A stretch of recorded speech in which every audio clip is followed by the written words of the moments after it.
बिस्मिल्लाहिर्रहमानिर्रहीम, अस्सलाम वालेकुम। आप देख रहे हैं एक्सप्रेसो और ये हैं अरमला हसन, ये है इमरान हसन। उम्मीद करते हैं जी आप बिल्कुल ठीक होंगे, आपकी सुबह अच्छी हुई होगी। आज जो सबक याद किया है, अब मैं इतना घबरा गया हूं ना कि मैं शुरू में ही सबसे पहले याद कर लेता हूं कि मुझे नाम अरमला का लेना है जी। काम हमने नाम पहले अरमला का लेना है और आई होप कि आपकी सुबह अच्छी हुई है। काम प्रोग्राम शुरू हो चुका है तो ठीक है, मतलब आपने शुरू किया।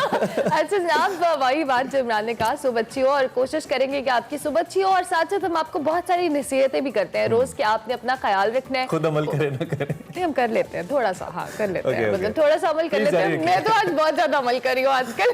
सो आप सबको भी अमल करने की जरूरत है। कोविड की सिचुएशन की हम बात करेंगे और एज यूजुअल हम आपको इस बारे में बार बार कहेंगे, एहतियात करें। Third wave is very dangerous और UK strain is still affecting people. अच्छा, आपने तो वैसे मजाक में बात की है, लेकिन इसमें एक सीरियस पहलू मौजूद है। अगर आपने वाकई कहीं ट्रैवल करना है, बाहर ट्रैवल करना है या अपने शहर से बाहर ट्रैवल करना है, तो उसके लिए एहतियात ज्यादा है और मुख्तलिफ है, खासतौर पे बाहर ट्रैवल करने के लिए। रमला थोड़ा सा बताएं कि what kind of test you are supposed to go through अगर आपने बाहर ट्रैवल करना है। हाँ, बहुत सारे मसाइल होते हैं। आपको इतना लंबा चौड़ा प्रोसीजर है अगर आप कहीं सोच रहे हैं आपको ट्रैवल करना है। और मेरे ख्याल से इमरान, हम जब पहले भी सफरी पाबंदियों के हवाले से बात कर रहे थे और हमने ये कहा था कि जो लोग बाहर से आ रहे हैं वी शुड मेक श्योर कि उनका भी टेस्ट किया जाए। यहाँ जाने से पहले जितनी एहतियात होती है वापस आकर भी उतनी एहतियात होनी चाहिए। और इसके साथ साथ हम पोलियो के हवाले से भी कहेंगे। और ये टेस्ट मैंडेटरी अगर आप बाहर ट्रैवल कर रहे हैं, आपके जहन में होना चाहिए। सो एहतियात बहुत जरूरी है। कहीं अगर ट्रैवल करना है, टिकट वगैरह ली हुई है, तो आपका कोरोना टेस्ट होगा, उसके बाद आप जा सकेंगे। उसके अलावा जनाब, अभी ये खबर हम पढ़ रहे थे एक्सप्रेस के ऊपर, जिसमें पंजाब में 5 रोजा इंसदादे पोलियो मुहिम शुरू हो गई है। कल डॉक्टर फैसल का एक वीडियो मैसेज भी आया था कि अगरचे के कोविड सिचुएशन है, लेकिन उसके बावजूद हम जो पोलियो मुहिम है उसको हम जारी रखेंगे। आई थिंक सिंस अप्रैल कोई केसेस ऐसा आया नहीं है, लेकिन इसके बावजूद जो पोलियो के कतरे हैं, पोलियो से बचाव के कतरे हैं, वो ज़रूर अपने बच्चों को पिलाइए और लोगों को ज़रूर तालीम दीजिए इस बारे में कि जो लोग इससे थोड़ा सा रिलक्टेंट होते हैं वो ना हो। ये बहुत ज़रूरी है। विद दैट जी, पंजाब के अंदर शादी तकरीबात पे पाबंदी लग गई है। वैसे सीरियस बात है, लेकिन मुझे अफसोस हो रहा है उन लोगों का जिनकी शादियां थी। इंडोर आउटडोर सारी शादियां ही बंद हो गई। लेकिन एहतियात बहुत जरूरी है। अच्छा है, सिंपली निकाह करें, खर्चा भी बचेगा और बीमारी से भी बचेगा। लेकिन ये सारा कसूर उन लोगों का जिन्होंने बहुत धूम धड़के से शादियां की हैं और इस कोविड की सिचुएशन में की हैं। अब बेचारे कह रहे होंगे उन्होंने तो कर ली, हमारी रहेगी। खैर, हमारी बेस्ट विशेस आपके साथ है। अल्लाह आपको महफूज रखे। बताना हमारा काम है और इस पे डिटेल्स भी बात करेंगे। ये हमने जाना है हेडलाइंस की जाने। तब्दीली सरकार का बड़ा फैसला, अब्दुल हफीज शेख को हटाकर हमाद अजहर को वजारत खजाना का इजाफी चार्ज दे दिया गया। कोरोना की तीसरी लहर ने तबाही मचा दी। पंजाब हुकूमत ने 11 अप्रैल तक सख्त पाबंदियां लगा दी। खैबर पख्तूनख्वा के तमाम बड़े अस्पतालों में कोरोना के मुख्तस बेड खत्म, वेंटिलेटर्स भी कम पड़ने लगे। वज़ीर आज़म इमरान खान को सऊदी वली अहद का टेलीफोन, खित्ते के अमूर, बिलियन ट्री सुनामी समेत मुख्तलिफ उमूर पर तबादला ख्याल। एंग्लो सिख जंगों में इस्तेमाल होने वाले जंगी साजो सामान पर मुश्तमिल आर्मरी गैलरी देखिए सेगमेंट मेरा पाकिस्तान में। और आज दुनिया भर में बाइपोलर डे मनाया जा रहा है। इंसान मिजाज की 2 इंतहाओं पर कैसे झूलता रहता है और इसका इलाज क्या है, जानिए सेगमेंट माइंड मैटर्स में।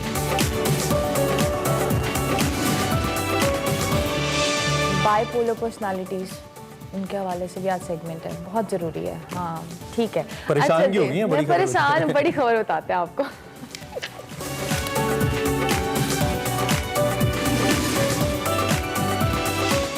पहले जैसे सीरियस हुई, मुझे लगता है हफीज शेख साहब की बात करने लगी है, लेकिन वो हमारे अगले सेगमेंट में बात होगी। अभी हमने कोरोना की बात करनी है। कोरोना की तीसरी लहर मोहलिक है। वायरस ने मुल्क भर में तबाही मचाई है। रोजाना हम यही बात करते हैं, कभी कभी अजीब भी लगता है, लेकिन क्या करें।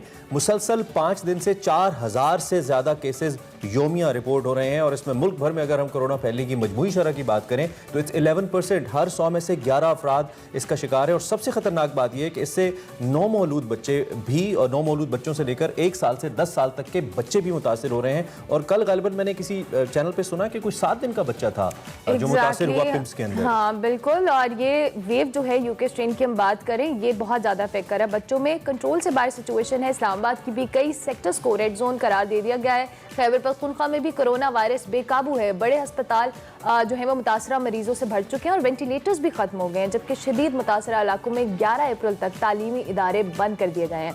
बलूचिस्तान की बात की जाए तो कोरोना के बढ़ते केसेस के बायस सूबे भर में दफा 144 नाफिज कर दी गई है। ताहम सिंध में अगर बात की जाए तो सूरत हाल कदरे बेहतर है और वहाँ तमाम शहरों में कोरोना के फैलाव की शरह 8% से कम है। कोरोना की तशवीशनाक सूरत हाल के बायस पंजाब गवर्नमेंट ने 12% शरह रखने वाले इलाकों में मौसर लॉकडाउन करने का भी ऐलान किया है। यकम से 11 अप्रैल तक इंडोर और आउटडोर तकरीबात पर मुकम्मल पाबंदी लगा दी बिल्कुल, गई। पार्क्स तो बंद ही करें हैं, रेस्टोरेंट्स भी मुकम्मल बंद रहेंगे। तो हम रेस्टोरेंट्स में टेक अवे की सहूलत है। मास ट्रांजिट ट्रांसपोर्ट और orange line metro स्पीडो bus service भी लाहौर में मुअत्तल है। दुकानें शाम 6 बजे तक बंद होंगी और हफ्ते में 2 दिन कारोबार भी नहीं होगा। ताम इंडस्ट्री, कंस्ट्रक्शन, गुड्स ट्रांसपोर्ट का काम भी चलता रहेगा। कोरोना वैक्सीन की बात की जाए तो इस वक्त पाकिस्तान पूरे खित्ते में वैक्सीनेशन के हवाले से सबसे पीछे है। क्रेडिट गवर्नमेंट ले रही थी, लेकिन अब वैक्सीनेशन पे गवर्नमेंट कुछ खास एक्शन में नजर नहीं आती। इस पर सिंध गवर्नमेंट के तर्जुमान मुर्तजा वहाब ने तनकीद की है और इल्जाम लगाया है कि वैक्सीनेशन की खरीदारी से मुतालिक विफाकी गवर्नमेंट की कोई पॉलिसी नहीं है। अगर विफाक इजाजत दे तो सिंध गवर्नमेंट खुद वैक्सीन खरीदेगी। दूसरी जानिब विफाक ने यह कहा है जी कि कोई इजाजत नहीं चाहिए, आप खरीद सकते हैं। तो ये जी भी इस वक्त कशमकश, आवाम का थोड़ा ख्याल होना चाहिए। डॉक्टर जफर मिर्जा साहब हमारे साथ मौजूद हैं, साबिक मुशीर सेहत भी हैं। उनसे जरा हम पूछते हैं कि वो इस सारी सूरत हाल को कैसे एनालाइज करें। डॉक्टर साहब, थैंक यू वेरी मच। आप तो जब ये सारा सिलसिला शुरू हुआ पिछले साल इन्हीं दिनों की बात है, मुझे याद है, मुसलसल आपसे बात होती रही and we used to see you in action. और अभी एक जब थर्ड वेव आई है, लगता है बिल्कुल पहले दिनों वाली ही सूरत हाल है। जिस तरह के प्रेशर में आप थे, क्रिटिसिज्म भी हो रहा था, तब तो वैक्सीन भी नहीं थी। तो अब जिस तरीके से हम इसको हैंडल कर रहे हैं बोथ वेज, आप इससे मुतमईन हैं? आप समझते हैं कि ठीक तरीके से हैंडल हो रहा है ये वाला जो वेव है? जी बहुत शुक्रिया। दरअसल बात यह है जी कि पिछली पहली वेव की निस्बत ये जो वेव है, इसमें जो वायरस इन्वॉल्व है वो एक वेरिएंट है जिसे हम सो कॉल्ड ब्रिटिश वेरिएंट कहते हैं जी। और ये तकरीबन 70% ज़्यादा तेज़ी से फैलता है। अब इसका मतलब ये है कि पहले की निस्बत बीमारी बहुत तेज़ी के साथ लोगों के अंदर फैलेगी। और आप ये देख रहे होंगे कि आपके जानने वालों में अगर कोई पहले बीमार पड़ता था तो बाकी घर वाले अमूमन बच जाया करते थे, लेकिन अब ये क्योंकि फैलता बहुत तेज़ी से है तो घरों के घर जो हैं वो वबा का शिकार हो रहे हैं। तो ऑब्वियसली जब ये इतनी तेज़ी से फैलेगा तो उसी रफ्तार से लोग बीमार भी होंगे। तो ऑब्वियसली ये बड़ा चैलेंजिंग है, लेकिन ये इसमें ये भी याद रखें जी कि ये सिर्फ पाकिस्तान में नहीं हो रहा, ये पूरे खित्ते में हो रहा है, बल्कि खित्ते से बाहर भी हो रहा है। इंडिया के अंदर रिकॉर्ड डेली केसेस आ रहे हैं, बांग्लादेश के अंदर यही सिचुएशन है, ईरान के अंदर यही सिचुएशन है। और ये मैं ही समझता हूँ कि पूरी दुनिया जो है वो एक तीसरी लहर की लपेट में है। अब गवर्नमेंट को करना क्या चाहिए? गवर्नमेंट, मेरा ये ख्याल है कि मुनासिब इक़दाम कर रही है। अभी खास तौर पर जो भी हालिया इक़दाम किए हैं ये बहुत मुनासिब हैं, बशर्ते कि इनके ऊपर पूरे तरीके से अमल भी। डॉक्टर जफर, आपने जिस तरह से भी कहा कर रही है, स्ट्रैटेजी अपना रही है, वो बेहतर है, लेकिन अभी हम मुख्तलिफ इलाकों में जो स्मार्ट लॉकडाउन की एक स्ट्रैटेजी अपनाई गई है, लेकिन हम जिस तरह से केसेस बढ़ते हुए देख रहे हैं, आपको लग रहा है कि ये स्मार्ट लॉकडाउन इफेक्टिव होगा? क्योंकि ये फर्स्ट वेव से भी बहुत ज़्यादा सिवियर है और मुख्तलिफ इलाकों में तो इसकी शरह बहुत ज़्यादा हो गई है। मेरे ख्याल में जी government has already moved from smart lockdown to generalised lockdown in a way कि मसलन ये भी आप खुद ही बता रहे थे कि पंजाब गवर्नमेंट ने ये डिसाइड किया है कि जिन जिन इलाकों में या जिन जिन शहरों में 12% से ज़्यादा केसेस पॉजिटिविटी है वहाँ पे लॉकडाउन हो जाएगा और वो स्मार्ट लॉकडाउन नहीं होगा, वो उस इलाके में कम से कम फुल लॉकडाउन होगा।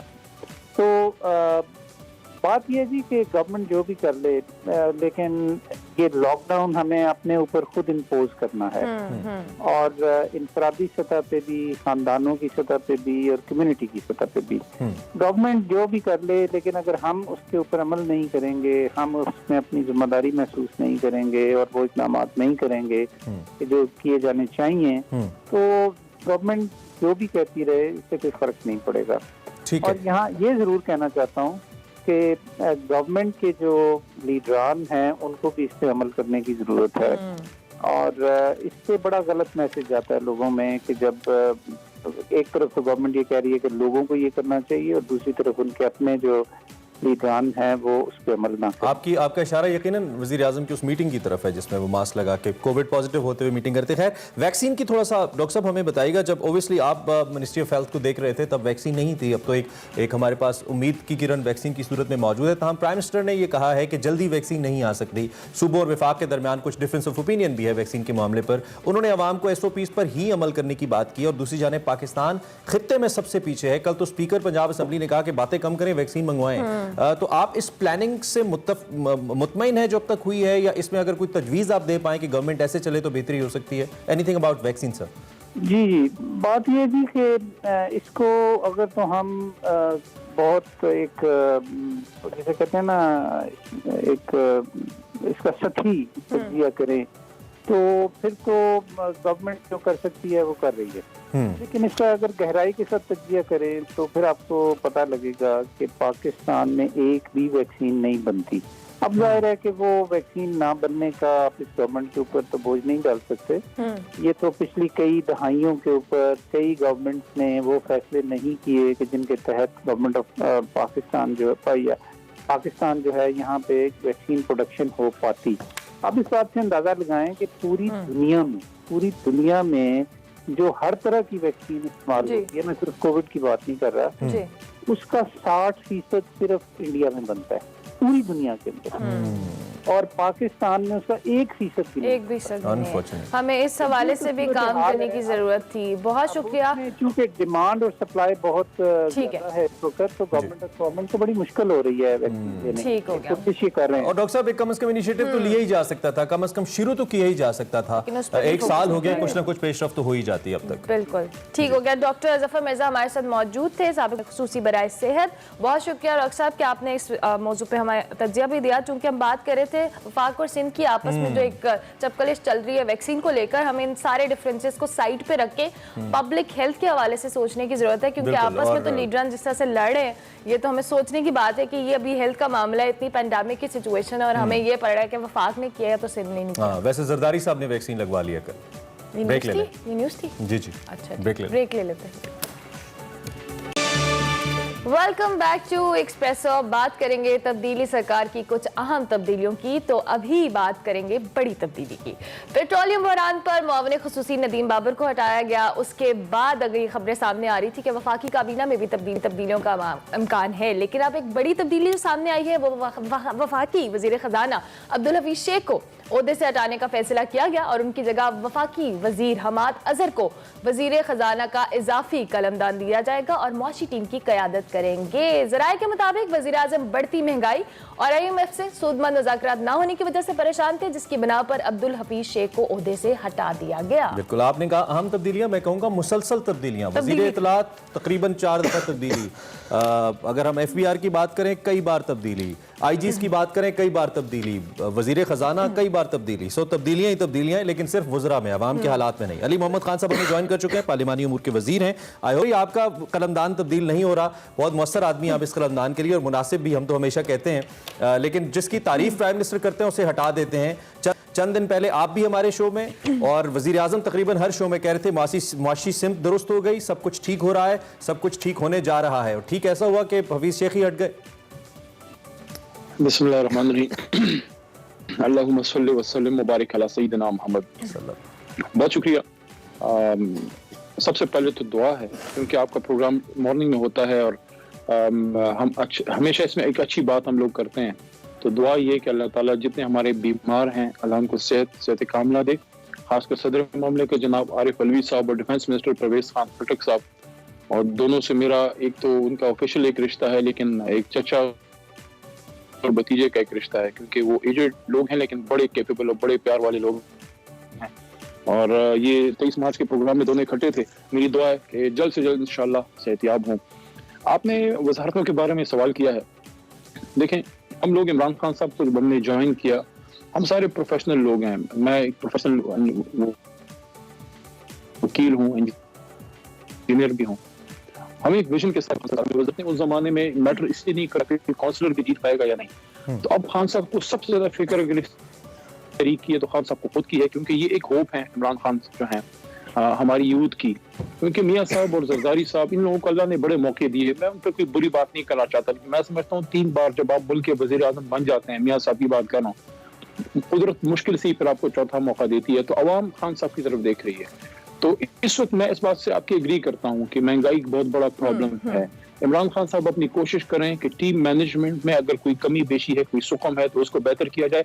और कैप्टन वो हमेशा करते भी रहे हैं, माजी उनका इस बात की गमाजी करता है कि उन्होंने मेरिट पे कभी कॉम्प्रोमाइज नहीं किया। बेहतरीन मिसाल उसकी माजिद खान साहब की है कि अपने बचपन की बुक्स में वो लिखते हैं क्रिकेट आइडल थे, लेकिन जब वो कैप्टन बने, अली भाई, माजिद साहब को आपकी बातें दुरुस्त हैं और यकीन जारी है काफी हद तक ऐसा लगता है कि यही जवाब आएगा। ठीक है, आप बहुत अच्छे से अपने अंजाम दे रहे हैं, आपका हक भी बनता है कि आप डिफेंड करें हुकूमत को भी, उनकी पॉलिसीज को। लेकिन आप खुद देखिए ना, कुछ दिन पहले आप खुद ही कह रहे थे कि अब मईशत दुरुस्त जानिब हो गई है, मैक्रो इंडिकेटर्स ठीक है और ठीक हुए भी हैं, लेकिन कुछ ही दिन बाद जब IMF हमें पैसे देता है, वजीर खजाना हट जाते हैं। वैसे समझ तो आ रहा था, चूंकि वो आईनी बहुत सारे मसाइल थे, ओबियसली वो इलेक्शन भी हार गए थे, आपके लिए वो इतने इंपॉर्टेंट थे कि आपने सबसे इंपॉर्टेंट सीट के ऊपर उनको सेनेट का इलेक्शन इस्लामाबाद से लड़वा दिया, और मुसलसल वकालत की सभी लोगों ने, प्राइम मिनिस्टर समेत, आज उनको हटा दिया। अवाम सवाल खैर क्या पूछेगी अवाम, लेकिन अगर वजह बता दे तो शायद थोड़ा सा दिलासा हो जाए लोगों को कि नहीं, हमारा मुल्क is in the right hands, particularly और फाइनेंशियली अच्छे लोगों के पास है, फैसले ठीक हो रहे हैं। हमाद अजहर साहब की हमें टैलेंट पे कोई शक नहीं है, बहुत टैलेंटेड पॉलिटिशियन है वो। इस सिलसिले में ज़ाहिर खान साहब अभी बनी गाला ही हैं, मेरी तो उनसे इस पर कोई बात नहीं हुई, लेकिन वो उस पर बेहतर बता सकेंगे। जितना मेरा अंदाजा है, मेरे ख्याल में चूंकि वो एक आईनी मुद्दत उनकी ख़त्म हो रही थी, और कुछ कमिटीज़ ऐसी हैं जो आला अदलिया के फैसलों के मुताबिक उसको हेड करना एक इलेक्टेड मिनिस्टर का, मेंबर का अब राइट होगा, तो उनको 6 महीने के लिए तो मिनिस्टर का ओथ उन्होंने लिया, लेकिन जब वो अब सेनेटर मुंतखब नहीं हो सके तो वो एक आईनी सुकम जो है वो आ जाना है। तो शायद एक वजह ये भी हो। हफीज शेख साहब का देखें, मैं एक बात आपको करना चाहता हूँ, वो पाकिस्तानी नहीं है, उन्होंने बहुत तनकीद का भी सामना किया है। मैं कोई उनकी वकालत नहीं करना चाहता, लेकिन ये कहना चाहता हूँ कि अगर कोई जाए भी तो उसको हम इज्जत से रुखसत करें। उन्होंने अपनी कोशिश की है पाकिस्तान के माशी हालात को बेहतर करने के लिए, और हमारे को पाकिस्तानी है, I wish him luck wherever he goes, जो भी वो करें। उन्होंने, मैंने उनको देखा है कि उन्होंने कोशिश की है और अपनी बेस्ट एफर्ट उन्होंने डाली है। मैं आई प्रे फॉर हिम, और मेरी दुआ है कि आइंदा आगे जो भी हमाद साहब या जो भी इस कलमदान को संभाले, मेरी दुआ है कि वो उस विजन पे पूरा उतरे जो इमरान खान साहब के। देखें, वो खान साहब खुद हमें एक बात करते हैं, वज़ीर आज़म साहब खुद एक बात करते हैं कि जो फेलियर होता है उसको दैट इज एन ऑर्फन। तो कामयाबी तो हम सब की मुश्तरक होगी, लेकिन खुदा ना खास्ता नाकामी होगी तो सब उंगलियां खान साहब की तरफ उठेंगी। इस वजह से खान साहब को हक हासिल है कि वो अपनी टीम में जो भी तब्दीली मुनासिब समझते हैं वो करें, क्योंकि जदोजहद में सबका रोल है, लेकिन बड़ा रोल उन्हीं का है। 22 साल से वही जदोजहद कर रहे हैं। अली मोहम्मद खान साहब, जिस तरह से आपने कहा तब्दीलियों का राइट है, नो डाउट, लेकिन अगर हम वफाकी वज़ीर इत्तला शिबली फराज साहब की बात करें, उन्होंने कहा काबीना में मजीद तब्दीलियों का भी इम्कान है। हम वजारत इत्तलात और पेट्रोलियम की जो वजारतें हैं उस हवाले से भी बात करें, काबीना में बार बार चेंजेस की ज़रूरत क्यों पेश आ रही है? क्योंकि जब हम देखते हैं कि एक सेटअप प्रॉपर बिल्ड होने लगता है, फिर हम उसमें तब्दीली कर देते हैं, और उससे जो पब्लिक का जो ट्रस्ट लेवल है वो बड़ा डिस्टर्ब होता है कि ये लोग तो आपस में इतने कंफ्यूज हैं, तो ये मुल्क कैसे चलाएंगे? नहीं, इसको आप दूसरी तरह से देख लेना। एक तो ये होता है कि आप एक स्टेटस को की हालत में हुकूमत चलाएं, और दूसरा चेंजिंग का मतलब यही होता है कि जो टीम कैप्टन है, जो स्किपर है, जो वजीर आजम है, जो कप्तान है, वो मुसलसल कोशिश कराए कि बेहतर से बेहतर की तरफ मुल्क को जो है वो लेके जाया जाए। एक वक्त वो भी था ना, मियाँ साहब का ज़ाहिर कंपैरिजन उससे जरूर करेंगे क्योंकि हमसे प्रीडिसेसर रहे। 8-8 महीने कैबिनेट मीटिंग नहीं होती थी, एक वजीर को जो कलमदान, लेकिन उनके वज़रा उनको अपने लिहाज से डिलीवर कर रहे थे, और उस चीज़ का क्रेडिट वो लेते हैं। पब्लिक देती है या नहीं देती, आप ना दें या ना दें।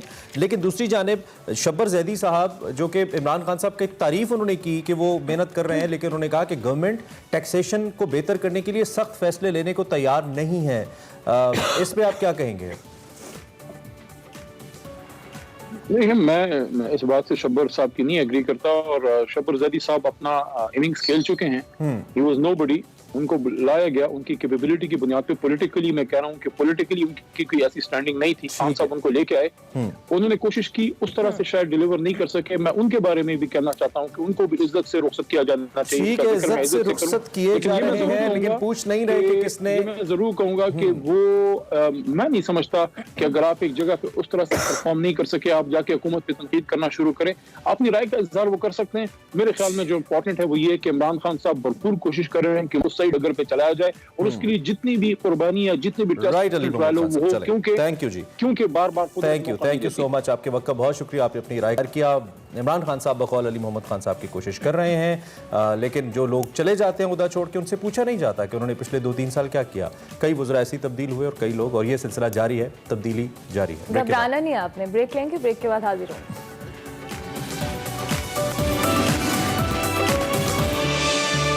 Welcome back to Express. और अब बात करते हैं वज़ीर आज़म के बिलियन ट्री सुनामी मंसूबे की, जिसको दुनिया भर में सराहा जा रहा है। सऊदी अरब भी पाकिस्तान के नक्शे कदम पर चलना चाहता है और सऊदी अरब का बिलियन ट्री सुनामी मंसूबे की तर्ज पर सरसब्ज़ सऊदी अरब और ग्रीन मशरिक़ वस्ता मंसूबा शुरू करने का ऐलान सामने आया है, जिस पर वज़ीर आज़म इमरान खान ने सऊदी वलीअहद मोहम्मद बिन सलमान को खत लिखा है, जिसमें कहा गया है कि सऊदी अरब का मुल्क में 10 अरब और खित्ते में 50 अरब दरख्त लगाने का फैसला काबिल तारीफ है। दूसरी जानिब सऊदी अरब और पाकिस्तान के बिलियन ट्री सुनामी प्रोग्राम में ममासलत भी मौजूद है। वज़ीर आज़म ने बताया कि 2014 से 18 के दौरान तहरीक इंसाफ ने 1 अरब दरख्त लगाए, जबकि 2023 तक 10 अरब दरख्त लगाने का मंसूबा मौजूद है। 15% ज़मीनी और 10% समंदरी सतह पर ये पौधे लगाए जाएंगे। वज़ीर आज़म ने मजीद बताया कि सऊदी अरब के विजन की तरह पाकिस्तान ने भी हदफ बनाया है कि अपनी 60% तवानाई 2030 तक मुल्क में क्लीन तवानाई, क्लीन एनर्जी की जाने मुंतकिल कर दी जाएगी। उन्होंने ग्रीन मंसूबे की हिमायत करते हुए सऊदी अरब के साथ मिलकर काम करने की ख्वाहिश का भी इजहार किया। इस हवाले से हमें ज्वाइन किया खुसूसी नुमाइंदे मशरिक़ वस्ता हाफिज ताहिर अशरफी साहब ने। बहुत शुक्रिया हाफिज साहब कि आपने हमें एक्सप्रेसो में ज्वाइन किया। ये जो भी पेशरफ्त हुई है, टेलीफोनिक राब्ता हुआ है, क्या हम समझ सकते हैं कि पाकिस्तान और सऊदी अरब के दरमियान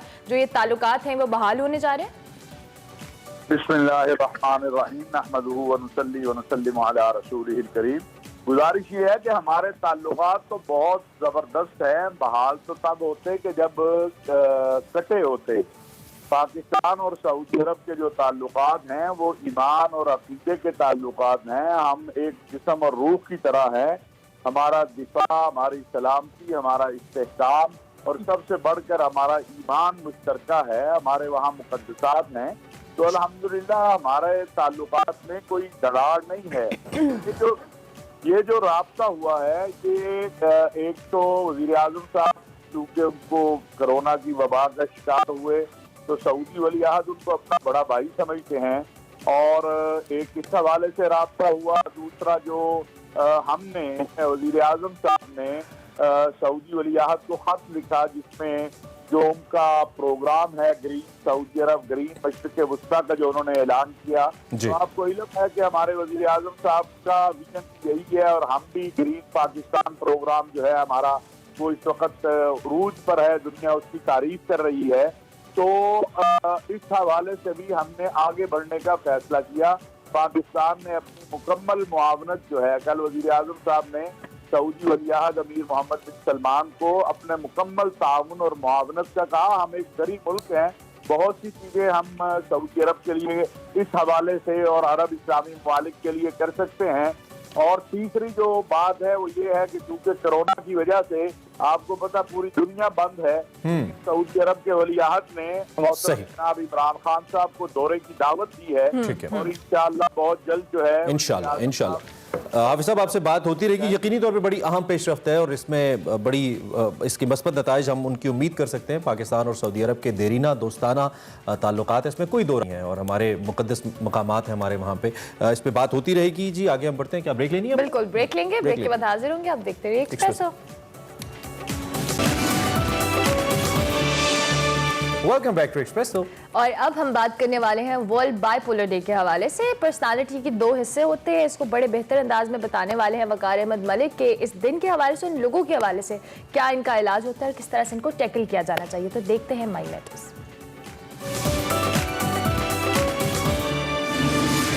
अस्सलाम वालेकुम नाज़रीन, आप देख रहे हैं माइंड मैटर्स। मैं हूं वकार अहमद। आज बायपोलर डे है। बायपोलर जो है ये एक ऐसा डिसऑर्डर है जो कि आपकी फैमिली के अंदर, समाज के अंदर, सोशल रिलेशनशिप्स के अंदर बड़े मसाइल पैदा करता है। ये तमाम चीज़ें इन पे बात करेंगे आयशा साहबा से, जो कि शिफा इंटरनेशनल में क्लिनिकल साइकोलॉजिस्ट हैं। आयशा साहबा, ज़रा थोड़ा सा पहले तो ये बताइएगा कि ये बायपोलर डिसऑर्डर जो है ये होता क्या है, इसके सिम्टम्स क्या हैं?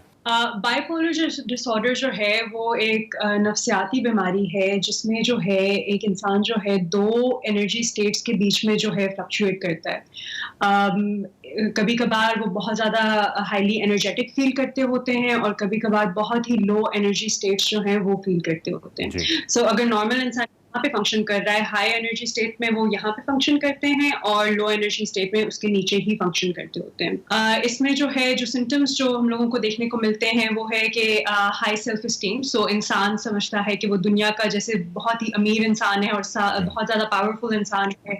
Whatever they want they can do और सब कुछ वही कर सकते हैं। तो बहुत ज़्यादा एलिवेटेड सेंस ऑफ सेल्फ होता है उसमें और अपने बारे में बहुत ही ग्रैंडियोस ओपिनियंस होते हैं। अदर देन नींद की कमी होती है बिकॉज इतनी ज़्यादा एनर्जी, रेस्टलेसनेस उनके अंदर होती है, उनके लिए सोना बहुत मुश्किल हो जाता है। ये जो है नींद की जो कमी है, this is different from insomnia. Insomnia में जो है इंसान सोना चाहता है लेकिन वो सो नहीं सकता। जो नींद की कमी हम बाइपोलर डिसऑर्डर में देखते हैं, दिस इज डिफरेंट। इसमें जो है उनको नींद की ज़रूरत ही कम पड़ती है। अदर देन दैट बहुत ज़्यादा टॉकेटिव होते हैं, उनके ऊपर एक प्रेशर होता है स्पीच का। जहन में थॉट्स जो हैं वो रेस करती रहती हैं, बहुत ज़्यादा मुख्तलिफ किस्म की थॉट्स आती रहती हैं, डिस्ट्रैक्शंस बहुत ज़्यादा बढ़ जाती होती हैं। अगर एक लम्हे वो किसी ही टॉपिक के बारे में बात कर रहे हैं तो दूसरे ही लम्हे किसी और टॉपिक पे बात करना शुरू हो जाएंगे।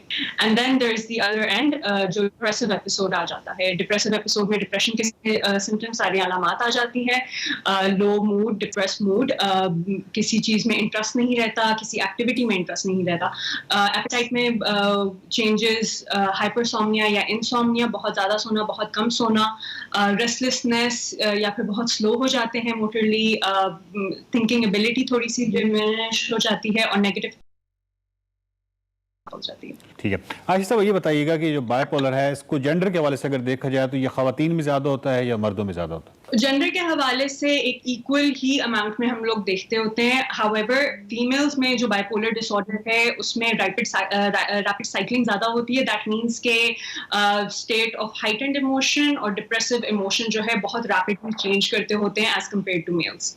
अच्छा, ये जो मतलब इस तरह का कोई भी बायपोलर का कोई क्लाइंट है, कोई इस तरह का बंदा है जो कि घर में भी मसाइल और ऑफिस के अंदर भी, क्योंकि मूड स्विंग्स जो हैं उससे घर कितना सफ़र करता है? घर में रिलेशनशिप मेंटेनेंस में बहुत इश्यूज होते हैं। सो फॉर एग्जांपल अगर देख लिया जाए कि एक इंसान आ रहा है जो कि बहुत एक दिन जो है बहुत ज़्यादा हाइपर है, बहुत ज़्यादा खुश है, और दिन जो है बहुत ज़्यादा उनका जो है मूड चेंज हो गया, बहुत डिप्रेसिव स्टेट में वो चले गए हैं, और हमारी अपनी जो एनर्जी है अगर उस इंसान की एनर्जी से नहीं मैच करती तो ऑफ कोर्स घर में भी बहुत ज़्यादा प्रॉब्लम्स होते हैं और क्लैशेस आते हैं। बच्चों के हवाले से बताइएगा कि अगर पेरेंट्स के अंदर ये बायपोलर हो तो बच्चों की जो परवरिश है उस पे और बच्चों की नफ्सियात के हवाले से उन पे तो बहुत ज़्यादा असर पड़ता होगा। बिल्कुल पड़ता है, बट द थिंग इज कि बाइपोलर डिसऑर्डर जो है that is a manageable condition. ऐसा नहीं है कि बाइपोलर डिसऑर्डर का कोई क्योर नहीं है और ये मैनेज नहीं हो सकता। मैनेजमेंट में टाइम ज़रूर लगता होता है इसकी टू सी कि क्या चीज़, क्या मेथड ऑफ ट्रीटमेंट जो है बंदे को सूट कर रही है, क्योंकि ट्रीटमेंट भी बहुत इंडिविजुअलाइज्ड होती है बाइपोलर डिसऑर्डर की। मिनिमम जो है मैनिक एपिसोड के लिए, like I said earlier, 1 week की हिस्ट्री चाहिए होती है जिसमें जो हैं वो एलिवेटेड ही फील करें, एनर्जेटिक हाई एनर्जी लेवल्स के साथ ही फील करें और फंक्शन करें। जहाँ तक डिप्रेसिव एपिसोड की बात है उसके लिए जो है जो डिप्रेसिव सिम्टम्स हैं वो 2 वीक्स की हिस्ट्री हम लोग देखते होते हैं कि 2 वीक्स जो है फॉर मोस्ट डेज जो है उनको उसमें वही सिम्टम्स आ रहे हैं और वो वैसा ही फील कर रहे हैं। 1 वीक, फिर 2 वीक, और ये तो चले एक दफ़ा हो गया, और इसको कितनी दफ़ा, लाइक ये महीना 2 महीने कम से कम ये कंसिस्टेंट रहेगा तो हम कहेंगे, या सिर्फ 1 वीक या 2 वीक की बेस पे तो नहीं कह सकते? Not necessarily. So for example, type 1 अगर बाइपोलर डिसऑर्डर देखा जाए तो उसमें जो है किसी भी इंसान को अगर हम लोगों ने बाइपोलर डिसऑर्डर के साथ डायग्नोज करना है तो उसमें there has to be at least 1 episode in their lifetime. There's a very chance 90% chance है कि अगर एक इंसान को मैनिक एपिसोड आ गया है तो रिकरेंसी भी हो। Welcome back to Expresso. और अब आपको अगले सेगमेंट के अंदर यानी कि मेरा पाकिस्तान के अंदर आर्मरी गैलरी दिखाते हैं, जिसमें एंग्लो सिख जंगों के अंदर जो जंगी साजो सामान इस्तेमाल होता था वो कैसा होता था, कैसे इस्तेमाल होता था। हिना नियाजी आपको दिखाएंगी आज के मेरा पाकिस्तान में।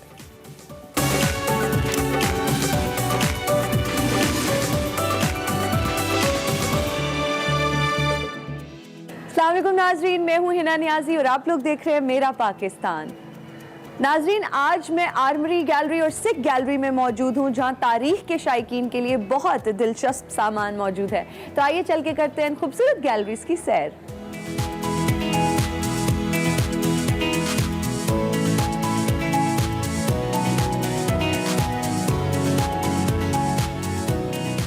और इस वक्त हम लोग गैलरी के अंदर मौजूद हैं और हमें ज्वाइन किया है शाहबानो ने, जो क्यूरेटर हैं लाहौर फोर्ट म्यूजियम्स की। अस्सलाम वालेकुम शाहबानो, कैसी हैं आप? वालेकुम अस्सलाम, I am fine, very good.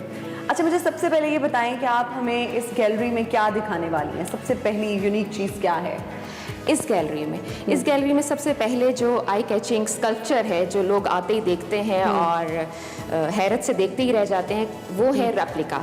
और वो रेप्लिका है youngest queen of Maharaja Ranjit Singh, जिनको रानी जिंदा के नाम से भी जाना जाता है, उनके हाथों का स्कल्पचर बना हुआ है। ब्यूटीफुल। आई थिंक किसी पिलो के ऊपर रखे हुए हैं हाथ। जी बिल्कुल, कुछ ऐसा ही फील बड़े डेलिकेट और खूबसूरत हाथ है। शाहबानो, और आप हमें क्या दिखा रही हैं? I think we should start from here. जी, अभी हम जो आपको डिस्प्ले दिखा रहे हैं ये परमानेंट डिस्प्ले है। एक तस्वीर नज़र आ रही है जिसमें महाराजा रंजीत सिंह को दिखाया गया है और इसी वजह से इसको सिख गैलरी भी कहते हैं, क्योंकि यहाँ पे जो भी चीज़ें डिस्प्ले में हैं वो सिख रॉयल फैमिली से रिलेटेड हैं। इनको लाइन ऑफ पंजाब भी कहते हैं। अच्छा शाहबानो, मुझे ये बताओ कि गैलरी कब बनाई किसने ये गैलरी? ये गैलरी जो है गवर्नमेंट ऑफ पाकिस्तान ने 1965 में इस्टेब्लिश की थी। इसमें ज़्यादातर जो आर्टिफैक्ट आपको नज़र आ रहे हैं उनमें पेंटिंग्स हैं, कुछ स्कल्पचर्स हैं, इस तरह के डिफरेंट आर्टिकल्स हैं जो कि प्रिंसेस बम्बा कलेक्शन से लिए गए हैं। She was grand daughter of Maharaja Ranjit Singh. Okay, ज़बरदस्त। And what is this? यहाँ पे आइवरी में एक आपको फ्रेम नज़र आ रहा है जिसमें मुख्तलिफ आपको मिनिएचर पेंटिंग्स नज़र आ रही हैं। ये तमाम की तमाम पेंटिंग्स जो हैं वो ताल्लुक़ रखती हैं सिख शाही ख़ानदान से। शाहबानो, गैलरी के इस सेक्शन के बारे में भी बताएं। यहाँ पे कुछ मुझे जंगी साजो सामान नज़र आ रहा है। जी बिल्कुल, ये हमारा मेन हॉल है सिख गैलरी का और इसी की वजह से अक्सर लोग इसको आर्मरी गैलरी भी कहते हैं, क्योंकि यहाँ पे जो चीज़ें आपको डिस्प्ले में नज़र आ रही हैं वो सब आर्म्स वेपन्स हैं जो कि जंग में इस्तेमाल किए जाते हैं। मुख्तलिफ शोकेसेस में आपको डिफरेंट तरह की सॉर्ट्स नज़र आएंगी। कुछ में आपको कर्व नज़र आ रहा है, कुछ का जो हैंडल है वो टोटली डिफरेंट है, कुछ जो है स्ट्रेट हैं। तो इसमें यूरोपियन तर्ज की तलवारें भी हैं, इसमें मुग़ल तर्ज की तलवारें भी हैं और ये सारा का सारा वो साजो सामान है जो एंग्लो सिख वॉर्स में यूज़ होता रहा है। अच्छा शाहबानो, यहाँ पर मुझे इन तलवारों के ऊपर क्या ये ब्लड स्पॉट्स हैं, उनके स्टेन्स हैं या ये रस्ट है, क्या है? मुझे समझ नहीं आ रही। ये रस्ट के स्टेन्स हैं, क्योंकि जो चीज़ जब प्रोड्यूस होती है तो उसी वक्त से उसका डिके प्रोसेस भी स्टार्ट हो जाता है। तो हमारे पास यहाँ पे एक लेबॉर्ट्री मौजूद है जो केमिकल ट्रीटमेंट करती है। जब ज़्यादा डिटीरियोरेशन हमें नज़र आती है तो हम फ़ौरन से इसको ट्रीटमेंट के लिए भेजते हैं। ये क्या है? क्या बुलेट्स हैं ये? जी बिल्कुल, ये बुलेट्स हैं, कैनन बॉल्स हैं, कुछ तमंचे रखे हुए हैं। अच्छा, ये तमंचे बहुत लफ्ज़ सुना हुआ है, but I don't know what is तमंचा। ये इस तरह की जो पिस्टल्स हैं इनको तमंचा कहा जाता है। अच्छा, बहुत एंटीक एंड विंटेज। बिल्कुल, जो हमें अक्सर मूवीज में नजर आते हैं पुराने, अब तो ये हमें यहाँ पे गैलरीज या म्यूजियम्स में ही नजर आते हैं। बिल्कुल, यहाँ पे जितना भी आपको टूल्स इस किस्म के नजर आ रहे हैं वहाँ पे आपको डिफरेंट तरह के साइज की और शेप्स की बॉल्स नजर आ रही हैं। तो ये सारा सामान जो है गोले, गोलियाँ, उनके सांचे और उस तरफ आपको फ्लिंट स्टोन भी नजर आ रहा है। फ्लिंट चकमाक जिसको उर्दू में कहते हैं, जिसको टकरा के जो है चिंगारी पैदा की जाती है। ओके, तो उस टाइम जो है जंगी सामान ये हुआ करता था। जी बिल्कुल। ओके, और ये जो पत्थर हैं ये अभी तक उसी हालत में मौजूद हैं? जी। ये मारने के लिए इस्तेमाल होते थे? ये बुलेट्स हैं। ओके, बुलेट्स वो बुलेट्स हैं। तो राउंड क्यों हैं? बड़े डिफरेंट से बुलेट्स हैं। जी, अभी तो एक डिफरेंट शेप आपको नजर आती है, लेकिन पहले इस तरह की थी। अभी तो कैप्सूल शेप में होते हैं, राइट? Okay, interesting. अच्छा शाहबानो, यहाँ पर मुझे कुछ म्यूजिकल इंस्ट्रूमेंट्स नजर आ रहे हैं, कोई ढोल, ड्रम्स नजर आ रहे हैं। What's that? ये सिख आर्मी बैंड है। Sikh army band, okay. जी बिल्कुल। और जो इसके साथ टाइम पीरियड दिया जाता है वो है 1799 टिल 1849। Okay, interesting. शाहबानो, यहाँ मुझे कुछ तीर कमान भी नज़र आ रहे हैं, इनके बारे में भी बताएं। जी बिल्कुल। जिस टाइम पीरियड की हम एंग्लो सिख पीरियड की जो वॉर्स हैं उनकी बात कर रहे हैं, तो उसमें ठीक है कि गन्स भी आ चुकी थी, कैनन्स भी थी, लेकिन तीर कमान जो है वो साथ साथ इस्तेमाल हो रहे थे। तो मुख्तलिफ कमानें जो हैं वो हम लोगों ने डिस्प्ले की हैं, और उसके साथ साथ मुख्तलिफ तरह के तीर और डिफरेंट शेप्स के एरो हेड्स जो हैं वो आपको नजर आ रहे हैं। मैं वही देख रही हूँ, इनके जो एरो हेड्स हैं वो बड़े डिफरेंट हैं। यही कहा जाता है कि डिफरेंट तरह की इंजरीज के लिए, डिफरेंट पर्पजेस के लिए डिफरेंट शेप्स यूज़ करते थे। हम लोग तो सिर्फ एक खास शेप जो है एरो हेड की वो जानते हैं। शाहबानो, गैलरी के तीसरे हिस्से के बारे में भी बताएं, इसमें क्या है? पेंटिंग्स। अच्छा जी, इस हिस्से में भी पेंटिंग्स हैं, लेकिन ये लिथोग्राफ्स हैं। लिथोग्राफ्स, व्हाट आर लिथोग्राफ्स? इसमें स्टोन के ऊपर पेंटिंग की जाती है, कार्विंग की जाती है वैक्स के ज़रिए, और इस तरह से उसको बाद में मशीन से प्रिंट निकाला जाता है। अच्छा। अभी आपको ऐसा लग रहा होगा जैसे ये हैंड पेंटेड हैं या प्रिंट निकले हुए हैं, ये ऐसा नहीं है। एनग्रेविंग किसी और ने की है, प्रिंट किसी और ने किया है। वैसे देखा जाए तो ये लास्ट जो कहते हैं ना कि बैटल है, ताबूत में आखिरी कील साबित होना, ये उस तरह की बैटल है, क्योंकि ये बैटल ऑफ चिलियांवाला है। और इस हॉल में जो आपको पेंटिंग्स नजर आ रही हैं वो एंग्लो सिख बैटल्स के डिफरेंट सीन्स हैं, डिफरेंट शहरों में, गुजरात में, चिलियांवाला में जो कि प्रेजेंट मंडी बहाउद्दीन के करीब है, इसके अलावा मूदकी है, अलीवाल है। तो इस तरह के शहरों में मुख्तलिफ जंगें हुई थी सिखों और अंग्रेजों के बीच, और उसमें ये बैटल 1849 में लड़ी गई थी। पेंटिंग्स को प्रिजर्व करना कितना मुश्किल है, बिकॉज जिस तरह से आपने बताया कि पेपर पे जो चीज़ होती है वो ज़्यादा ट्रिकी एंड मुश्किल होती है। बिल्कुल, पेपर को और पेंटिंग को प्रिजर्व करना जो है वो बहुत मुश्किल और ट्रिकी है। और उसमें हम लोगों के पास, जो थोड़ी देर पहले मैंने जिक्र किया था कि हमारे पास लेबॉर्ट्री है, हमारे पास एक्सपर्ट्स हैं, तो उसमें जब पेपर की कंजर्वेशन करनी होती है तो हम उसका मॉइस्चर कंट्रोल करते हैं। और अगर उसको कोई कीड़ा लग गया है, जिसमें से एक है सिल्वर फिश, बुक्स को भी लग जाता है। अगर पेंटिंग इस किस्म की है कि जो कि कैनवस है या पेपर है या इस तरह की चीज़ है, उसको भी देखने की ज़रूरत होती है, तो हम फ्यूमिगेशन करते हैं। What is fumigation? फ्यूमिगेशन एक चैम्बर बना होता है जिसके अंदर ख़ास तरह के जो है वो चीज़ें जला के ख़ास तरह का जो है वो एंटीसेप्टिक जो है फ्यूम्स क्रिएट किए जाते हैं, और उसमें जी बिल्कुल, ताकि अगर कोई कीड़ा है तो वो मर जाए। And moving on to the last section of this gallery. अरे इतनी बड़ी बंदूकें शाहबानो, ये किस दौर की बंदूकें और इतनी बड़ी हैं ये? जी, ये स्मूथ बोर मजल लोडिंग मस्कट्स हैं। इतना बड़ा नाम, इतना ट्रिकी नाम। अच्छा, ये नाम तो जो ये है चलाई कैसे जाती थी? ये जो है वो किले की दीवारों पे रख के दूर तक निशाना लेने के लिए इस्तेमाल होती थी, लेकिन अगर आपके पास कोई सपोर्ट नहीं है, उसकी नाली को सपोर्ट देने के लिए कोई चीज़ नहीं है, तो फिर आप क्या करेंगे? फिर आप इस्तेमाल करेंगे किसी और का कंधा। बिल्कुल। तो वो जो मुहावरा है ना, किसी के कंधे पे रख के बंदूक चलाना, वो ये वाली बंदूक तो वो है। ऐसी बंदूकों के लिए कहा गया है। All right, very interesting. और सामने जो है ये मुझे इतना रियलिस्टिक ऐसे लग रहा है कि रियल है, ये हॉर्स मुझे नजर आ रहा है सामने। जी बिल्कुल, ये रियल हॉर्स ही है, लेकिन ये महाराजा रंजीत सिंह का नहीं है। अच्छा, ओके। ये डमी है। डमी से मुराद ये कि वैसे तो असली है टैक्सीडर्मिड हॉर्स है, हनूद किया गया है। 1980s में इसको एक्वायर किया गया था, और महाराजा रंजीत सिंह की हॉर्स ट्रैपिंग्स, जो घोड़े से मुतल्लिक उनका चीज़ें थी, साजो सामान था उसका, और तरह के टूल्स भी आपको नज़र आ रहे हैं, कुछ वेपन्स भी नज़र आ रहे हैं, उनको हमने डिस्प्ले किया है। डेकोरेट किया हुआ है, उसके ऊपर एक बहुत खूबसूरत सी शॉल, बहुत ही फैब्रिक है, और ये ओरिजिनल है।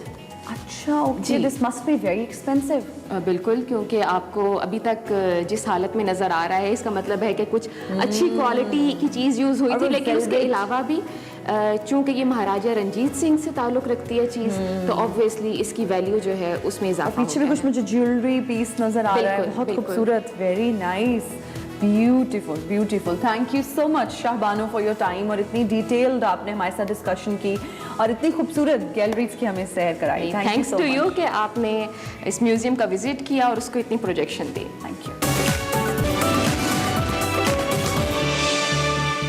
Welcome back to Expresso. Program में आगे बढ़ते हैं और आज आपकी मुलाकात हम रावलपिंडी के 73 साला शरीफ शाद साहब से करवाते हैं, जिन्होंने कुरान करीम का पोठोहारी ज़बान में तर्जुमा किया है ताकि खत्ते के अवाम के लिए फ़हम कुरान आसान हो सके। दुनिया में बहुत से लोगों ने बहुत सी ज़बानों में कुरान करीम का तर्जुमा किया, मगर पोठोहारी ज़बान में अगर बात की जाए तो कुरान करीम का तर्जुमा पहली दफ़ा किया गया है। तो इस नेक काम का आगाज़ शरीफ शाद साहब ने किया, इसको पाया तकमील तक पहुँचाने के लिए उन्हें कितना वक्त और कितनी मेहनत दरकार थी, इन्हीं से बात करते हैं। बिल्कुल, और शरीफ साहब हमारे साथ चूँकि मौजूद हैं। शरीफ शाद साहब, मुख्तलिफ मेहमान हमारे प्रोग्राम में आते हैं। आप जैसे मेहमान जब हमारे पास आते हैं जिनकी खिदमत इस्लाम या कुरान से मुतल्लिक होती है तो बहुत ही खुशी होती है, क्योंकि दुनिया और आखिरत की कामयाबी यकीनी तौर पर इसी में है। बहुत शुक्रिया आपने हमें ज्वाइन किया। सबसे पहले तो ये ओबियसली आइडिया मैं पूछूंगा आपके जहन में कैसे आया कि पोठोहारी में कुरान करीम का तर्जुमा किया जाए, और ये मुश्किल कितना था आपके लिए? जी, बिस्मिल्लाहिर्रहमानिर्रहीम। बात यह है कि मेरा ईमान है कि अल्लाह पाक ने जिसका कलाम है ये उसने ही मेरे दिल में डाला कि मुझे कुरान पाक का तर्जुमा करना चाहिए। मेरे जहन में ये बात आई कि कुरान पाक इतनी बड़ी किताब है अल्लाह पाक की, तो मुझे इसका तर्जुमा इससे पहले क्योंकि कोई नहीं है, इसलिए मुझे इसका पोठोहारी में तर्जुमा करना चाहिए। और फिर मैंने 27 रमज़ान को 2016 में अल्लाह का नाम लेके तो मैंने इसका काम शुरू कर दिया, इसका आगाज कर दिया। ठीक है, कितना टाइम लगा शरीफ शाद साहब आपको ये इस काम को पूरा करने के लिए? और दूसरी बात, हम जब बात करते हैं मुख्तलिफ ज़बानों में तर्जुमा किया जा चुका है, पोठोहारी ज़ुबान को स्पेसिफिकली इसका इंतखाब आपने क्यों किया? इसलिए कि ये मेरी मादरी ज़ुबान है और मैं अब बेशुमार चीजें जो है वो नस्ल में नज़्म में लिखी जा रही हैं, तो मैंने सोचा कि सारा कुछ तो लिखा जा रहा है, क्यों ना इसका पोठोहारी ज़ुबान में तर्जुमा भी कुरान पाक का किया जाए।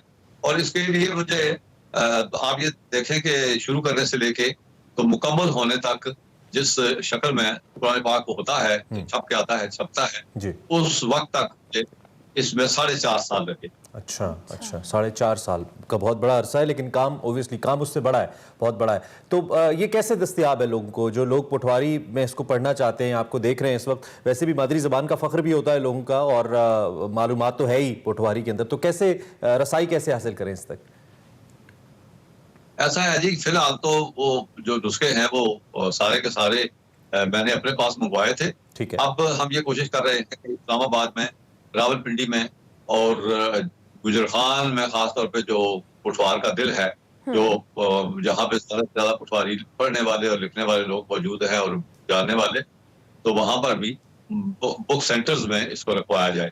तो इंशाल्लाह हम जल्दी पा देंगे। फिलहाल ये है कि अगर किसी ने लेना होता है तो वो बड़े बड़े दूर से लोग, सरगोदे से, उकाड़े से बंदे आके तो यहाँ से जाते हैं, क्योंकि मैं बाई पोस्ट नहीं भेज सकता इसको बेअदबी। बिल्कुल। शरीफ शाद साहब, जिस तरह से भी आपने कहा ये आपकी मादरी ज़ुबान भी है, बट स्टिल कुरान शरीफ का जो तर्जुमा करना और उसको फिर एग्जीक्यूट करना, आपने किसी की हेल्प भी ली या आपने बजाते खुद ही ये सारा तर्जुमा कंप्लीट किया? जी, मैंने जो कि ज़बान मेरी मादरी थी, अपनी थी, तो इसलिए मुझे ज़बान के सिलसिले में मसला नहीं हुआ जी। तो बाज़ औक़ात ये होता था कि अगर कभी किसी वजह से कोई लफ्ज़ रह जाता था तो फिर मुझे या मैं ज़हन में नहीं आता था, तो फिर मैं अपने बड़े बड़ों से या अपने गांव में जाके तो फिर वहां से लोगों से पूछ के तो कोई लफ्ज़ जो है वो उसकी बदल में ले लेता था।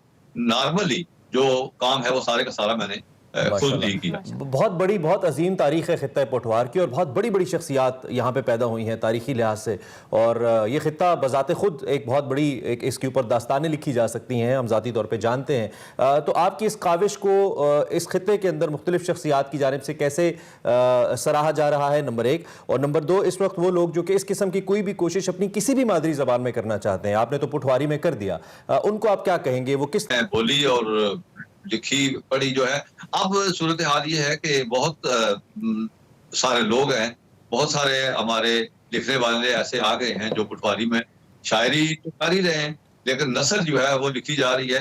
आपको शायद ये हैरानी तो नहीं होगी कि पहली पटवारी उर्दू लुगत जो है वो भी मैंने तरतीब दी थी और वो 2008 में छप गई है। अच्छा। तो मैंने ये सोचा हाँ जी लुगत जो है ठीक है, ये बहुत बड़ी आपकी बहुत बड़ा कंट्रीब्यूशन है और अभी शब बारात भी गुजरी है और उस मौके पे ही आपकी मौजूदगी भी हमारे शो में बाबरकत ये अमल है और बहुत बड़ी सर्विस है आपकी, बहुत बड़ी खिदमत है। इसको करते रहिएगा और अल्लाह आपको मजीद ऐसे ही बड़े काम करने की तौफीक अता फरमाए। बहुत शुक्रिया शरीफ शाद साहब, बहुत अच्छा लगा आपसे मिलकर और आपसे बात करके, बहुत शुक्रिया। शेख साहब हमारे साथ मौजूद थे जिन्होंने कुरान करीम का तर्जमा पोठवारी ज़बान में किया और उन्होंने अपने ख्यालात का इज़हार किया कि क्यों उन्होंने इस ज़बान को चुना, क्योंकि उनकी मादरी ज़बान है। इसी नोट पर हमें एक ब्रेक लेनी है, ब्रेक के बाद हाजिर होंगे, आप देखते रहिए Express. Welcome back to Expresso. Program में आगे बढ़े और आपको बताएं कि कहा यह जाता है कि मुंह और दांतों की जो सेहत है वो ही अच्छी सेहत की ज़ामिन होती है। अगर आपके मुंह में दांतों दाढ़ों में खला है या आप कैविटीज़ का शिकार है या आपकी स्वेलिंग है मसूड़ों से, इनसे खून रसता है, तो आपकी सेहत को खतरा लाहक हो सकता है। लातादाद किस्म के जरासीम मसूड़ों की पॉकेट्स में डेरा लगा लेते हैं और वो खून की बारीक शरियानों में शामिल हो जाते हैं। इसी तरह वो सांस, दिल, गुर्दे और जोड़ों में तकलीफ का भी सबब बन सकते हैं, क्योंकि दांत ही खुराक को आगे चबाकर इंसानी जिस्म में दाखिल होने में मदद करते हैं। ये एक बहुत मेजर इशू है और इस प्रोग्राम में हम इस हवाले से बात करने वाले हैं, क्योंकि वर्ल्ड ओरल हेल्थ डे के हवाले से भी इंपॉर्टेंट एक इशू था और हमने सोचा कि हम इसको अपने शो में लाजमी डिस्कस करें। बिल्कुल, और हमारे साथ डॉक्टर मोहम्मद नासिर सलीम साहब मौजूद हैं। कुछ शॉर्ट्स इंट्रोडक्शन इनका आपको दे दें। He is presently working as professor of prosthodontics at institute of dentistry CMH medical centre, medical college Lahore from September 14th 2017 till date. और उसके साथ साथ अगर इनकी बात करें तो इज अ गोल्ड मेडलिस्ट, अपनी डिस्टिंक्शन भी ले चुके हैं और कई एजाज़ात इनके पास हैं। लेकिन खास तौर पे आज हम चूंकि ओरल हेल्थ के हवाले से बात कर रहे हैं, डॉक्टर साहब हम आपको वेलकम करेंगे द शो। बहुत शुक्रिया आपने हमें वक्त दिया और हमारे साथ मौजूद हैं। सबसे पहले तो हमें इस जो ओरल हेल्थ है इसकी ओवरऑल सिग्निफिकेंस के हवाले से बताइए इन द बॉडी। ये कितनी इंपॉर्टेंट है दांतों की सेहत ओवरऑल और हम इस पर कितनी तवज्जो देते हैं being Pakistanis? Thank you so much जी, thank you so much for having me here today. जैसे कि आपने बात किया कि हम इसको वर्ल्ड ओरल हेल्थ डे के रेफरेंस से आज बात कर रहे हैं, तो ये दिन जो है ये 20 मार्च को पूरी दुनिया के अंदर मनाया जाता है। इसके अंदर बहुत से स्टेक होल्डर्स हैं और बेसिकली ये इनिशिएटिव होता है FDI, वर्ल्ड डेंटल फेडरेशन, एक ऑर्गेनाइजेशन है जिसके at this point in time about 130 to 131 countries इसके मेंबर्स हैं और इसके जो इंडिविजुअल मेंबर्स हैं वो तकरीबन 1 मिलियन से भी ज़्यादा के हैं। तो it's the single most largest organisation जिसके अंडर तमाम डेंटिस्ट इकट्ठे होते हैं। तो उस ऑर्गेनाइजेशन की तरफ से ये एक ड्राइव है जिसके अंदर हुकूमतें भी शामिल होती हैं और इसके अंदर ऑफ कोर्स पब्लिक का भी एक सेक्टर इन्वॉल्व होता है और फिर world as health care professionals हम भी इन्वॉल्व होते हैं। तो ये एक ड्राइव होती है जिसके अंदर बहुत सी चीज़ें की जाती हैं, जैसे कि हम आज के लिए बात कर रहे हैं। आज इस प्रोग्राम के तवस्सुत से हम तमाम दुनिया को और आपकी तमाम व्यूवरशिप को ये बताना चाह रहे हैं, ये उनके अंदर जो है इसकी एक आगाही जो है वो हम उजागर करने की कोशिश कर रहे हैं। अच्छा डॉक्टर साहब, चूंकि हम ओरल हेल्थ के हवाले से बात करें, बेसिकली कौन कौन से इश्यूज हैं जो आमतौर पर लोग सफ़र करते हैं जिनसे दांतों के मसाइल हैं और उनको हम आम जिंदगी में नज़रअंदाज कर देते हैं, उनको इतना सीरियसली नहीं लेते हैं? जी, सबसे पहले तो जानना ये ज़रूरी है कि ये एक ऐसी मुंह की बीमारियाँ एक बहुत ही ज़्यादा प्रेवलेंट कंडीशन है, यानी कि ये बहुत ज़्यादा फैली हुई हैं पॉपुलेशन के अंदर। अगर मैं आपको बताऊं कि तकरीबन दुनिया की 48% population and we are talking about 3.5 billion लोग मुंह की बीमारियों से अफेक्ट होते हैं। तो it gives you an idea कि इसका कितना बड़ा मैग्नीट्यूड है। 3.5 billion 3.5 billion we are talking about like half of the world population जो कि किसी ना किसी ओरल हेल्थ डिसेबिलिटी से जो है, जारी बात है उसमें कुछ छोटी बीमारियां हैं, कुछ ज़्यादा बड़ी बीमारियां हैं जो सेहत के लिए ज़्यादा नुकसानदेह हैं, मगर इतने सारे लोग इसके साथ इन्वॉल्व हो सकते हैं, इतने सारे लोग इससे अफेक्टेड होते हैं। अब उसके अंदर बहुत सी बीमारियां, लेकिन जो सबसे कॉमन है जैसे कि आपका सवाल है, तो वो मसूड़ों की बीमारियां हैं, कैविटीज़ हैं। ये सबसे कॉमन डिजीज़ हैं जो कि बाकी दुनिया में भी और हमारी पॉपुलेशन को भी बहुत ज़्यादा अफेक्ट। मेरा अगला सवाल भी इसी हवाले से था। मसूड़ों का आपने नाम ले लिया। मसूड़ों के अंदर से खून आना एक हम बहुत ज़्यादा डिस्कस भी करते हैं, सुनते भी हैं और बड़ी कॉमन भी है डिजीज़। इसकी बुनियादी तौर पे वजह क्या है और इसको क्योर करना कैसे मुमकिन है, इसके हवाले से ज़रा हमें बताइए। जी, सबसे इम्पॉर्टेंट चीज़ जानने की ये है कि एक चीज़ जिसको हम कहते हैं डेंटल प्लाक, आपने अक्सर औकात टेलीविज़न पे कुछ मालूमाती प्रोग्रामों में भी इसका नाम सुना होगा। तो बेसिकली क्या है कि ये बहुत से बैक्टीरिया हैं जो इकट्ठे होकर दांत के सरफेस के ऊपर एक लेयर बना देते हैं। तो ये डेंटल प्लाक आपकी कैविटेशन भी और गम डिजीज़ का भी एक बेसिक रुकन है, इसकी वजह से ये बढ़ते हैं। अब ये डेंटल प्लाक बहुत सी चीज़ों से बन सकता है, लेकिन अगर आप अपने मुंह की सेहत का बेहतर ध्यान नहीं रखते, अगर आप बेहतर तरीके से क्लीन नहीं करते, फ्लोराइड किसी फॉर्म में डाइट की फॉर्म में या अपने टूथपेस्ट की फॉर्म में इसको अपने इस्तेमाल का हिस्सा नहीं बनाते हैं डेली रूटीन का, तो फिर आपको ये बीमारियां ज़्यादा होने का खदशा हो सकता है। सो जैसे कि आपका सवाल था कि ये डेंटल प्लाक और उसके अंदर बैक्टीरिया, इनके अगेंस्ट हमने अपने आप को प्रोटेक्ट करना है। और उसके अंदर सबसे आसान चीज़ ये हो सकती है कि हम 2 टाइम ब्रश करें। बच्चों के दांतों को लेकर कौन सी ऐसी स्पेसिफिक प्रॉब्लम्स हैं जो आप यहाँ पे हाईलाइट कर सकते हैं कि अगर इस किस्म का कोई सिलसिला हो तो आपके बच्चों के दांतों में प्रॉब्लम है, और उसका सोल्यूशन क्या है? क्या बच्चों को भी रेगुलरली डेंटिस्ट के पास लेके जाना चाहिए, या आप समझते हैं कि उसकी ज़रूरत नहीं है, घर पे क्योर करना चाहिए, एहतियात करनी चाहिए बच्चों के हवाले से? जी जी जी, बहुत बहुत अहम, अगेन मेरा ज़ाती ख्याल ये है कि हमें जानना चाहिए है कि बच्चों के दांतों के अंदर, जैसे बड़ों में मैंने बताया कि gum disease is something that comes a little later in life, maybe teens, और उस वक्त शुरू होती है। कैविटेशन स्टार्ट्स वेरी अर्ली, और ये बहुत जल्दी शुरू हो जाती है। अब तो हम देखते हैं जिस तरह की इंडस्ट्रियलाइज्ड वर्ल्ड में हम रह रहे हैं, और सॉफ्ट स्टिकी डाइट्स बच्चे रेगुलर बेसिस पे बर्गर्स और पिज़्ज़ाज खाते हैं, तो कैविटेशन बड़ी जल्दी प्रोड्यूस भी हो रही है, and so many of these children are losing their teeth courtesy these cavitations at a very early age of their life. तो उनको भी उसी तरीके से, जब 6 महीने की उम्र में तकरीबन पहला दांत जो है, दूध का दांत एक बच्चे के मुंह के अंदर अपीयर होता है।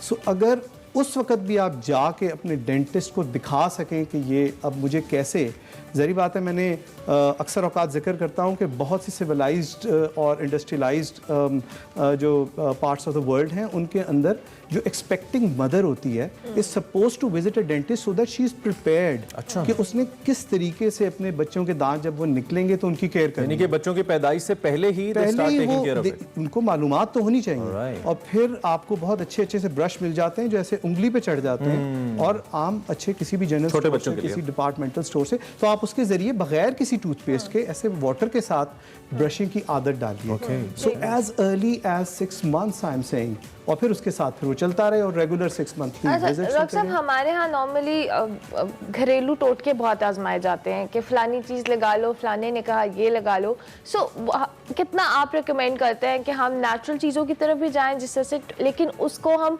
एज अ टूथब्रश करने के ऑल्टरनेट के तौर पे नहीं ले सकते? बिल्कुल ऐसी बात है, आप बिल्कुल दुरुस्त फरमा रही हैं कि बहुत सी ऐसी चीज़ें जो हमारा मजहब कहता है, ठीक है ना। कुछ मसनून मिसवाक है, तो मैं अक्सर लोगों को कहता हूँ कि प्लीज़ ज़रूर इस्तेमाल कीजिए जो मसनून मिसवाक है, साथ में 2 दफ़ा ब्रश भी कर लीजिए। मगर इसके अलावा जितने टोटके हैं, जो मंजन हैं, जो इस तरह की चीज़ें हैं, हम स्ट्रिक्टली अगेंस्ट हैं। मंजन तो वैसे लफ्ज़ ही ऐसा लगता है जनाब, बस देख लीजिए ना। अच्छा, अब सबसे इंपॉर्टेंट क्वेश्चन की तरफ आ जाते हैं जो कि टूथपेस्ट के हवाले से है, because we always be confuse whenever we go to a store कि हम किस किस्म का टूथपेस्ट खरीदें। वैसे तो फ्लोराइड की तरफ आपने इशारा किया, रिसेंटली आप केम अक्रॉस पैराडोंटेक्स, एक टूथपेस्ट है मार्केट के अंदर जो अवेलेबल है, एंड आई हैव हर्ड कि दिस इज़ क्वाइट इफेक्टिव, खास तौर पे जब आप ओरल हेल्थ की बात करते हैं। तो आई थॉट इट बेटर कि मैं एक एक्सपर्ट से पूछ लूँ, आप इसको कैसे देखते हैं? इज इट दैट इफेक्टिव जिस तरह आप कह रहे हैं कि मुख्तलिफ एलिमेंट्स हेल्प आउट करते हैं दांतों की सेहत के लिए?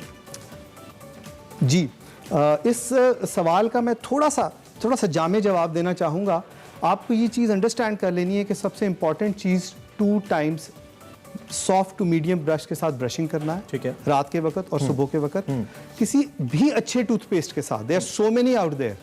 फिर उसके अंदर जो फ्लोराइड है, इसके मल्टीपल एक्शंस हैं जिसके अगेंस्ट ये प्लाक का एक्यूमुलेशन जो है उसको प्रिवेंट करता है, एंड हेंस गम डिजीज और कैविटेशन को भी प्रिवेंट करेगा।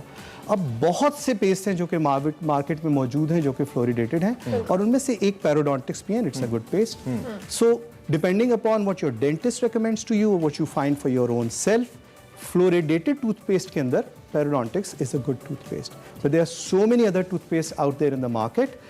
All you have to take care of is कि वो टूथपेस्ट किसी ऐसी सोर्स से आ रहा हो जिसको गवर्नमेंट ऑर्गेनाइजेशंस, ऑथराइजेशन जिन ऑर्गेनाइजेशंस के पास है, उनकी सनद हासिल हो, ताकि आप कोई क्वालिटी प्रोडक्ट यूज करें। ठीक हो गया। डॉक्टर साहब, दांतों के हेल्थ के हवाले से हमारे देखने वालों के लिए कुछ छोटा सा मैसेज हम चाहेंगे आप भी बता दें, जिस तरह से हमने और I would like to add, जो कि उन्होंने टूथपेस्ट की बात की, तो डू यू रिकमेंड कि पैराडोंटिक्स को हम रोजाना की बेस पे इस्तेमाल कर लें? Do you recommend as a doctor? जी, any toothpaste that has got fluoride in it should be used twice daily.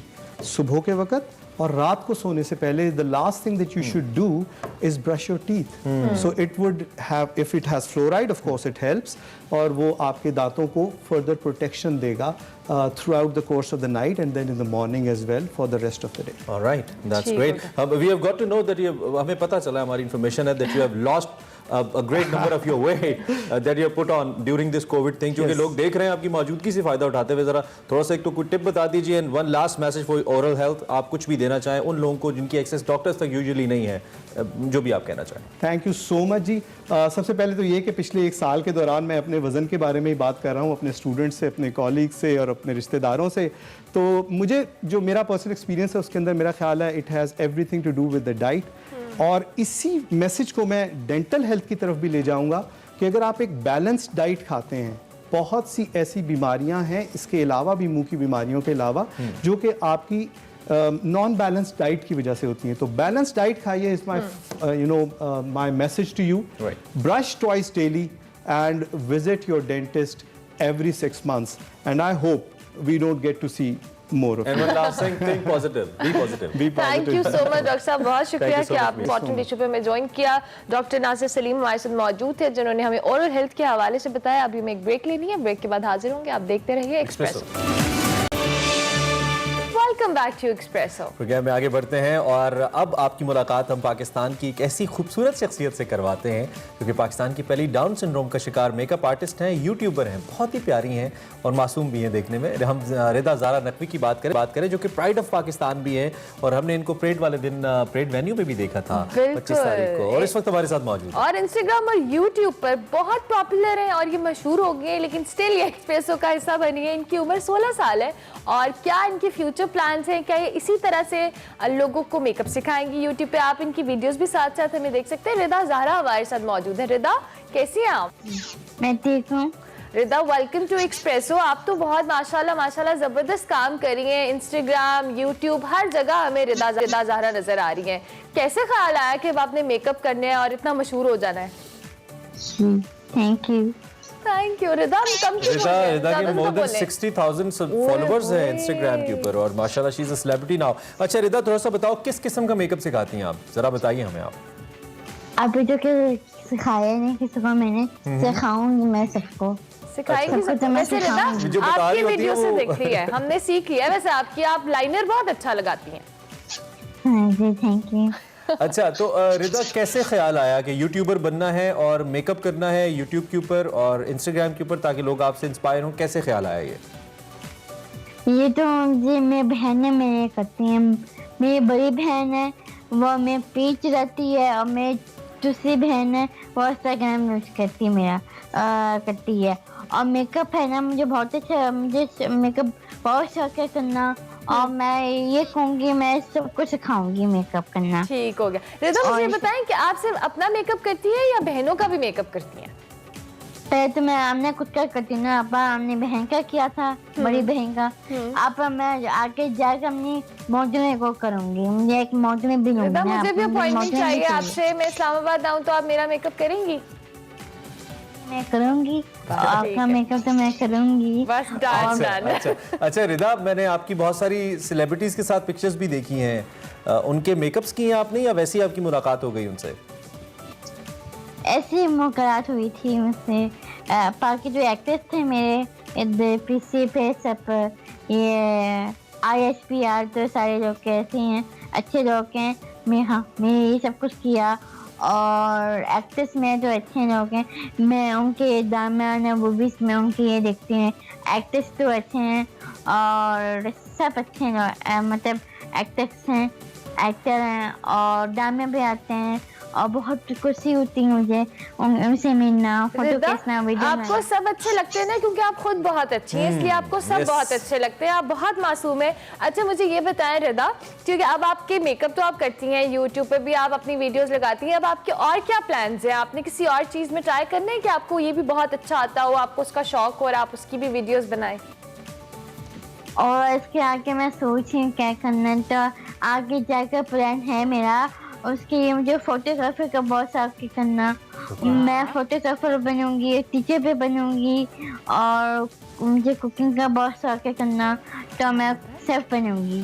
Chef भी बनेगी, फोटोग्राफर भी बनेगी, मेकअप आर्टिस्ट ऑलरेडी, सब कुछ करना है जिंदगी में। बहुत ज़बरदस्त बात है। अच्छा, बहुत सारे ऐसे बच्चे हैं जो इस वक्त आपको देख भी रहे हैं, जो आपके एज फेलोज हैं, उनको आप क्या कहेंगी? वो भी ये सब कुछ अगर आप उनको मशवरा दे के कर सकते हैं तो कैसे करें? थोड़ा सा समझाएं उनको कि आप ऐसे ऐसे करके मेरे जैसे बन सकते हैं।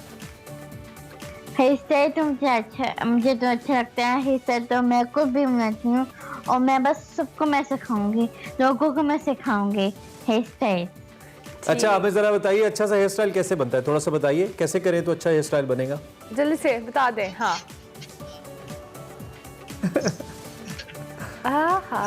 ट्विस्ट करने लगी है रिदा।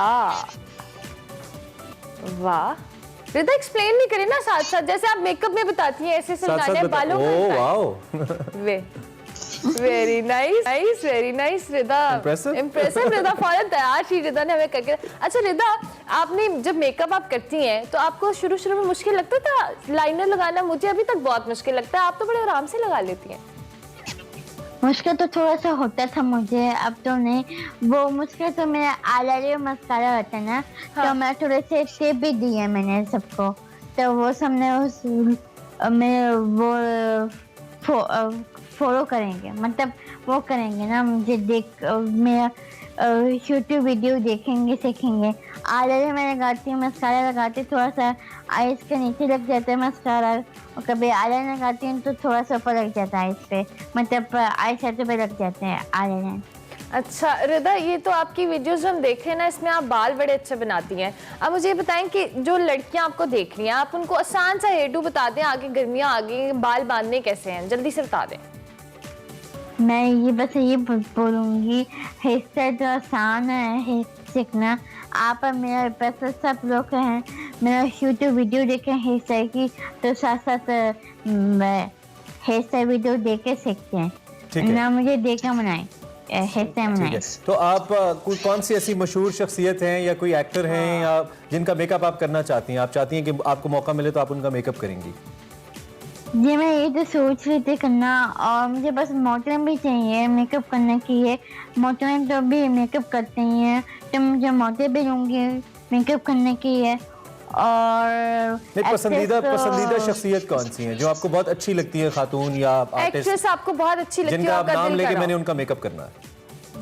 एक्ट्रेस तो मुझे सारी पसंद है, और कौन से बताएं? कोई एक भी बता दें। एक ज़ारा नूर अब्बास जी, ठीक हो गया। हम ज़ारा से रिक्वेस्ट से मिली भी है वैसे। जी ज़ारा वो इंस्टाग्राम होती है ना, वो पीसी पे आती है। ठीक है, चले आपसे हमें मिलके बहुत अच्छा लगा, और आपके पेरेंट्स की भी बड़ी एफर्ट्स हैं। आपकी सिस्टर्स को भी हम कॉन्ग्रेचुलेट करते हैं कि उन्होंने आपके चैनल्स को बनाया, उनको रन करी, और यकीनन आपकी इस कामयाबी के पीछे उनका भी हाथ है। तो आपने रुकना नहीं है, ठीक है? आपने मेकअप सिखाना है और अरमला का मेकअप करना है। मेरी अपॉइंटमेंट पक्की है, जब मैं इस्लामाबाद आऊंगी मैं रिदा के पास आऊंगी, अपना मेकअप कराऊंगी। ठीक है रिदा? फ्री में नहीं करेंगी वो? नहीं Rida, I will pay for that, but मैं आपसे मेकअप लाजमी कराऊंगी। Thank you so much.